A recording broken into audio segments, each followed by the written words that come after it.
Well into the 1800s, the Congo was actually one of the last discovered places of Africa. No one had ever traversed this far, but someone put his hat on and decided to do it.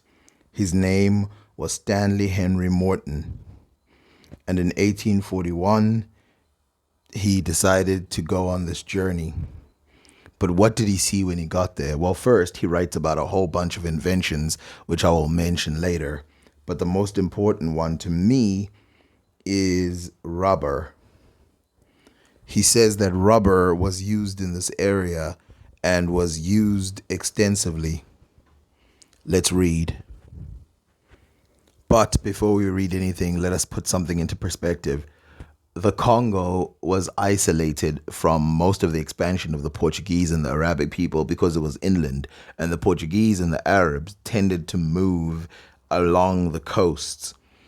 And this isolation was mentioned by Morton more than once in his writings. And keep in mind, this is before Leopold II got there.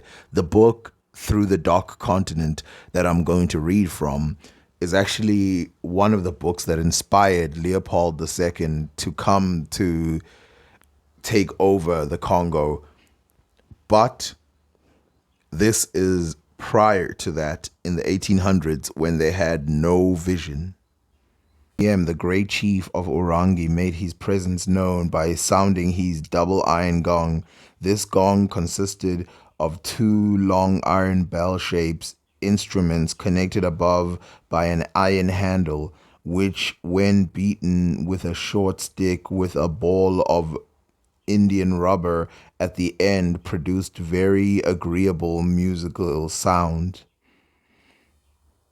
He received a kindly reception, and though he manifested no desire or declared any intention of reciprocating our gift, he did not leave our camp dissatisfied with his present. Now, what you see with this is a mention of rubber, and of course, this was a place where he was told to trade. And this rubber that he calls Indian rubber, which used to be the name of rubber because it's also found in India, he he actually drew a picture of it, and here it is on the side. And of course, you can tell that they were using iron for a long time because there's this double iron bell shaped thing. But that's not the only time he wrote about it. He actually wrote about them producing the rubber and being able to use it in a very detailed way. Let's read on. So at this point, he had been traveling through Congo for a while, and his boat became leaky, and this is what he had to say. The boat had been in a leaky condition ever since she had received the shock at the Upper Moa and her constant portage by the falls of the Livingston. The constant change from dry heat to wet had almost ruined her, yet we persisted in chalking and repairing her. Some of the natives, observing my anxiety to render her watertight, offered to bring me a substance which they said would be effectual for the purpose. In a few hours, they had brought me a mixture of Indian rubber and palm butter. We experimented with it instantly, but it was a very poor substance for pitch, and I expressed my dissatisfaction with it. Then a nephew of Manwana offered to show his friends Kachecha something else which would be much better. Accordingly, the next morning at 10 a.m. of the 1st June, Kachecha and the native brought about 30 pounds of beeswax, a very dark substance, which, had it not been for the diminutive bees which clung to it, might have been mistaken for pitch. He then goes on to say, another valuable article of commerce, besides the beeswax and Indian rubber found here, was the gum copal. However, amongst the possession of the natives, We were first attracted to the Kalulu Falls by the great quantities discovered between the rocks. And one more time, he mentions the rubber. Of Indian rubber, the Moa possess large quantities as their wooded ravines and the right slopes of the great river furnished them with inexhaustible supplies. One enterprising fellow carried one load of it to sell at to the Bazombo, but he received so little cloth for it that he repented of the speculation. Now that we have seen the use of rubber, how about we talk about cotton that was found to be wild in that area? He found out that cotton, even though can be used to make clothing, was not necessarily used for this in this region, as a lot of the time they were using it to make fires because of how loose it was. It could catch fire real easily.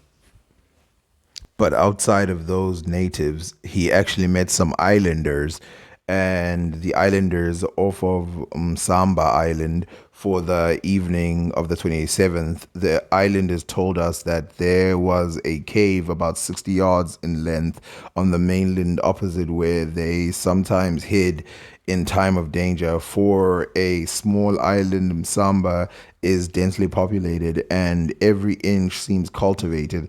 The islanders are clever manufacturers of strong, coarse cotton cloth, cotton being abundant in Fippa.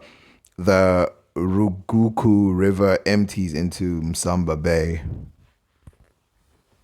Now, before I mention palm butter, and palm butter is actually something called shea butter today, and it was manufactured by the Congolese people long time ago. In fact, the process is still used today, and it's then shipped over all over the world, and it's a beauty product today. So let us look at how it is made. So guys, listen, I'm about to taste it. This is my first time eating shea butter from a shea fruit. I mean, it's washed, right? So I can just eat it now. After drying the nuts for about 3 days, you then use a stone or something as hard to hit on the nuts so that the actual shea can crack from it. That is where the real shea butter lies. So now they're about to start the fire. Oh my goodness, we're having too much fun. They're about to start the fire for the roasting, so come, let's check it out.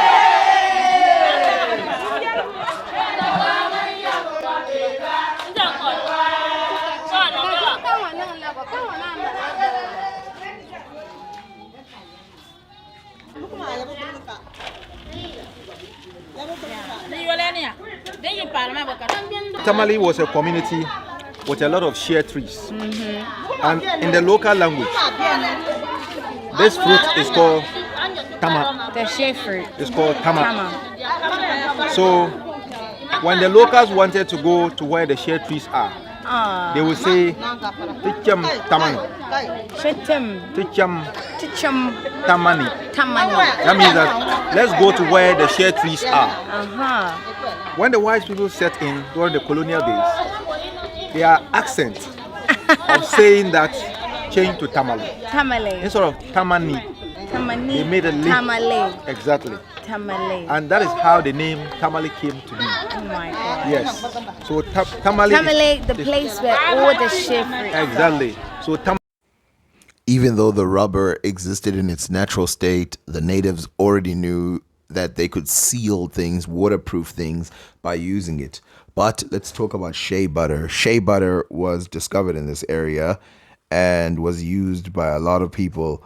An example of this is when he writes shea butter tree, bark rough and 1.5 inch thick, exudes a yellowish white sticky matter which my boat boys called milk, splendid timber core, dark and very hard. This was very typical of the area. As well as palm butter, there was also palm oil, and palm oil was used for cooking and doing other things like that. And today, palm oil again is used all over the place. With this also is palm butter, which you can use for cooking, but a lot of the time back then it was used for other purposes, as well as fixing things, attaching things. And you saw with the process, like the bell thing, they knew how to process rubber to the point where they could use it as a drumstick. Remember, it was written that gum copal was not used by these natives. He meant specifically those natives of that region. But this is why he said that the gum was not used that much. My opinion is that it is fossilized gum carried down by the Livingston River on Chendio Island. A cake 15 pounds in weight was discovered, besides many small pieces of 2 or 3 pounds weight of the mellow red and pale white variety. The Bambwede are too rich in palm oil to employ the gum, frankincense, and myrrh, and the other resins of the Berseracai, as the Werega and natives of Karuru do. As you can see, for lights, as you can see, he's talking about how another native group in Africa uses the gum, and they also use frankincense and myrrh to for light. So they use the oil to make lamps. Remember the old man who said there were no lamps in Africa? Hello again. So they use this oil for lamps, and they also use it for other things. But he says that these people, specifically the ones that did not use the gum, they actually use it for, they don't need to use it because they're so wealthy in palm oil. It says, summary from Oxford: rubber, both synthetic and natural, has been produced largely because of its useful combination of malleability and resilience. Historically, natural rubber has been harvested across many parts of equatorial world, with West Central and Equatorial Africa playing a significant, although not dominant, role in global production from the late 19th century onwards. While natural rubber was indeed tapped, refined, and sold in Africa during pre-colonial period, until about 1800, its impact was negligible on the societies that dealt with it. In conclusion, rubber is used in this area and was used for water sealing and other stuff like that, including creating things that you can attach on other things. Secondly, palm oil was used. Palm butter was also used. Shea butter, which is different than palm butter, was also used.